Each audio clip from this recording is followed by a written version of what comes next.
One of the great recording stars of the 50s and the 60s was Patsy Cline. Her music was pure, was meaningful, catchy, and has lasted the decades.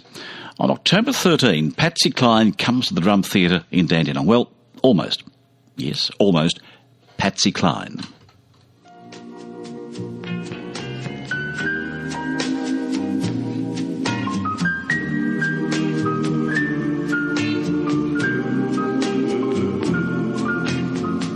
Crazy, I'm crazy for feeling so lonely.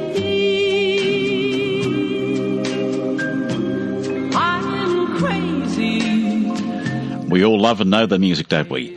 Well, singer Courtney Conway is reviving that great legend and the wonderful music too. Courtney, nice to have you with us today on the program.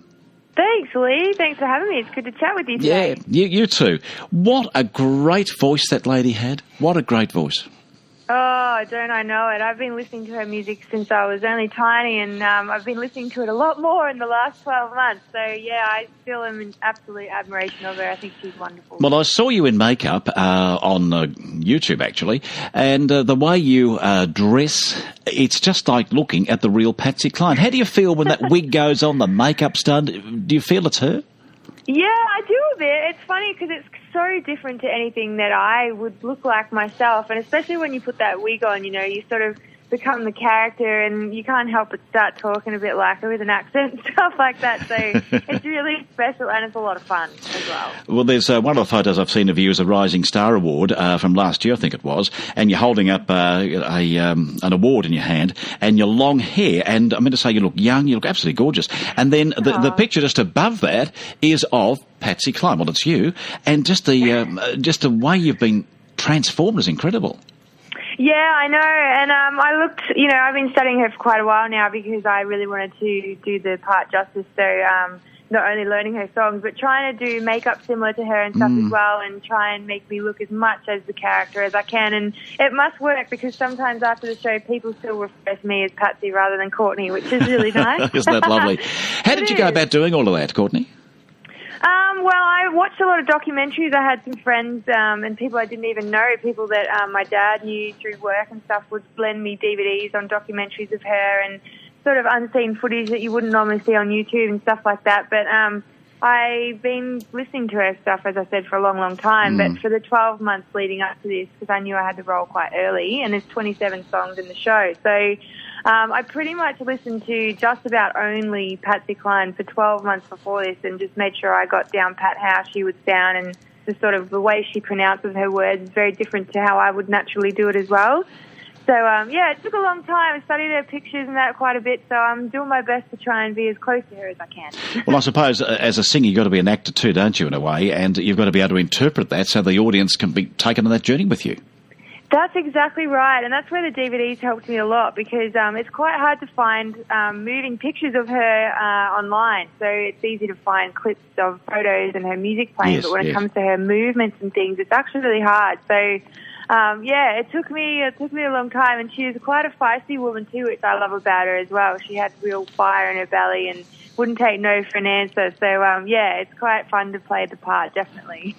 As a young artist, it's almost incredible to think that you've taken this part on because, you know, well, I wouldn't have thought you'd have known the music at all, but you said you grew up with it through your parents, of course, and that must have influenced this decision to go and do it, I suppose.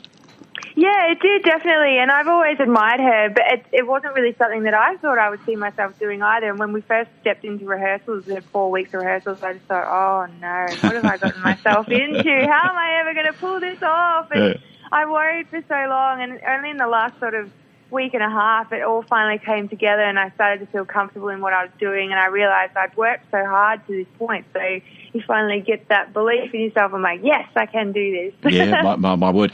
Well, this is not the first time you've done it. You have performed this for quite a while now, haven't you? Yeah, that's right. So we have been doing it for quite a while now. I was just saying I haven't been home in Western Australia for 3 months now, so we've been a month of rehearsals and 2 months of the show already, which has gone so fast. You don't realise until you go, gee, what day is it? When you're on the road, you don't know what day or what time or what's going on. But yeah, it's been really fun, and the best part is that it's just so enjoyable. It's not something that I don't get sick of. Like, it's the same show every night or so, but it's just so much fun.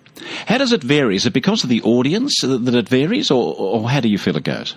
It varies in many different ways. It varies, definitely the audience, and sometimes we have really tough ones, and a lot of the time, well, most of the time, they're absolutely fabulous, and they just love Patsy Cline songs and things, so they're very warm and welcoming, and really, you can tell they're really enjoying it.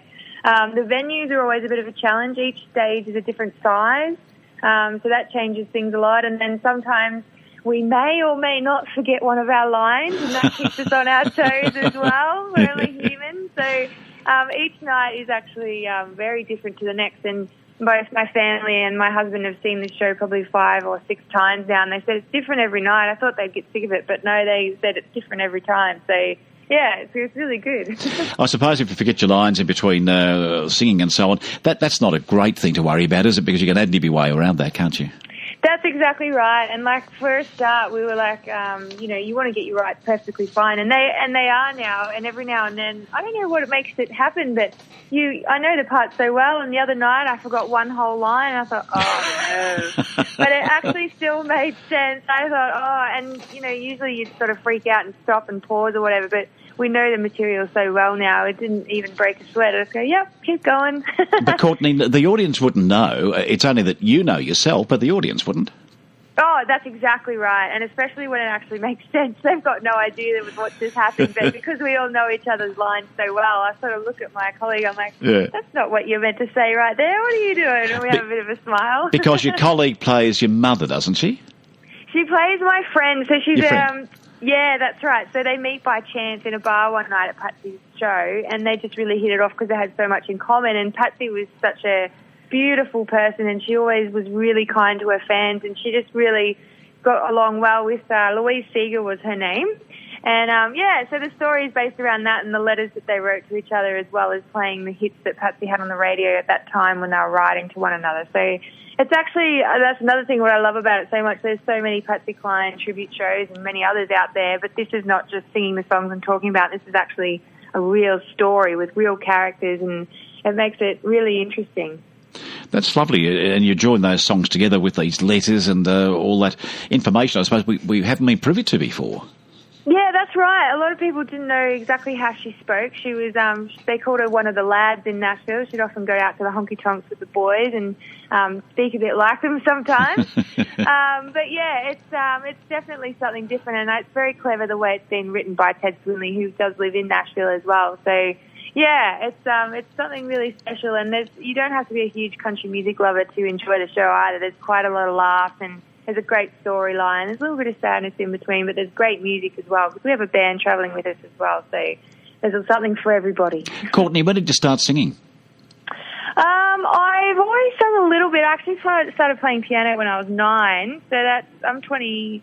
I'm 29 now. I just had a birthday. Happy birthday to you. Thank you. So I've been playing piano for quite some time, but I didn't start singing properly until I went to the College of Country Music. I didn't have the confidence until I was working with Marilyn and David Carter, and they said, no, you should be out there singing too. So once I joined, I was in a few different bands and did some backing vocals, and that's when I built the confidence up to go, I think I can do the main role too. So yeah, probably since I was about 19, I've been professionally singing. Yeah, you had some great role models. So you mentioned the Carters, and some great role models for you. Definitely, yeah. The Country Music College in Tamworth is something that I think everybody in the industry should do if they can when they're coming up into the industry. It's definitely, it's what started it all for me. So I'm still very thankful and speak very highly of that school. That's nice to hear, Well, you're at the Drum Theatre coming October, and it's called Always. It's Patsy Cline, and a wonderful story, wonderful music. And you were saying, how many songs? 27, wasn't it? 27 songs, Do you have a favourite one? It changes every night, and depending on the crowd too. Yeah, sometimes Mandy, who plays Louise Seeger, she'll announce what song's coming up next through her character, and the crowd will go, oh, because they're so excited about it. So Crazy, I think, is my favourite at the moment. Yeah. But it changes each night, yeah. Yeah, it's a great song, isn't it, Crazy? All right, well, let you go, and I really appreciate your time today. Thank you very much, Courtney. We'll look forward to seeing you on the night. Yeah, good on you. Yeah, thank you, Leigh. I look forward to getting there in October. I can't wait. You will be, yeah. It's only around the corner, a couple of weeks to go now. I know, fantastic. Thanks, Courtney. Take care. Thanks, Leigh. Bye. Bye. Right, see you. There she is, Courtney Conway, bringing in Always. Patsy Cline at the Drum Theatre.